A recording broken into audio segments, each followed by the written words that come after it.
I have dreams and hopes and ambitions. Every girl graduating today does. And we have spent our entire lives working towards our future. And without our input and without our consent, our control over that future has been stripped away from us. Paxton Smith gave that speech just over a year ago, back when the most restrictive abortion law in Texas essentially banned the procedure around 6 weeks. Now, with the demise of Roe, Texas is one of 13 states ready to take those restrictions even further. Trigger laws expected to go into effect within 30 days, banning abortions across the board, even in cases of incest or rape. Some clinics in the state warn abortion services have already ceased altogether.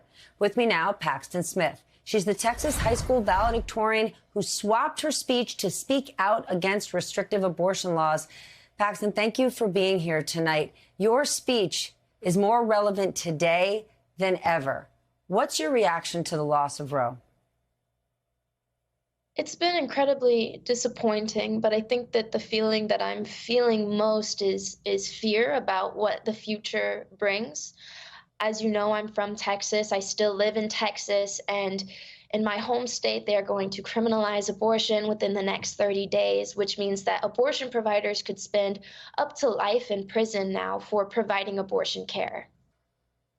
Is that what the majority of Texans want? You're a college student at UT. When you walk around campus, is that what your fellow students want? It's certainly not what my fellow students want. Although granted, UT Austin is quite a liberal campus, but I would say in general, the majority of Americans do not want Roe v. Wade overturned. The majority of Americans want abortion to be safe and legal and accessible. The Supreme Court isn't going to change their mind, at least not today, tomorrow, or the next day. So do you think young activists, young voters like yourselves in the state of Texas are going to take action after this decision was made and after these more restrictive laws are going to be put in place very soon in Texas? I think so, and I hope so. I know that my generation is definitely going to be taking to the polls and is going to be voting for politicians that favor our human rights and that will pass legislation that will value our human rights.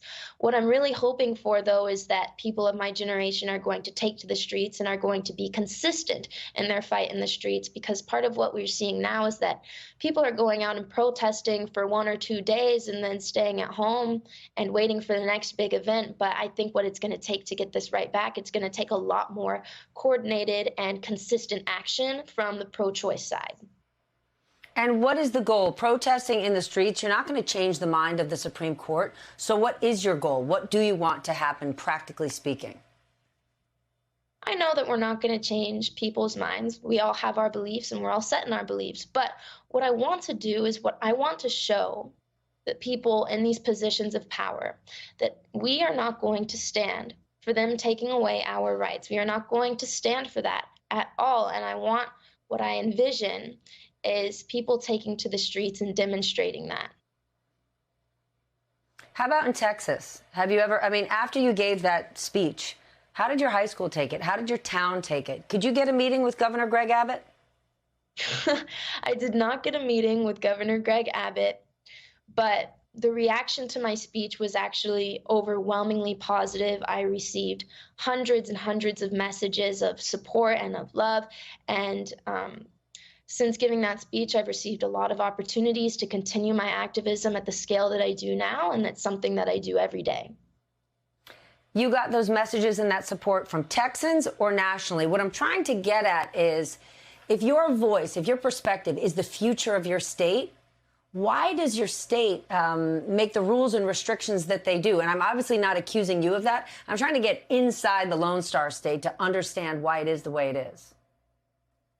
Right. Well, politicians are not necessarily making legislation that reflects the views of the people in the state. That's not something that people of my generation can necessarily control, especially since we're just now getting the right to vote. I just voted in my first election last semester, a few months ago.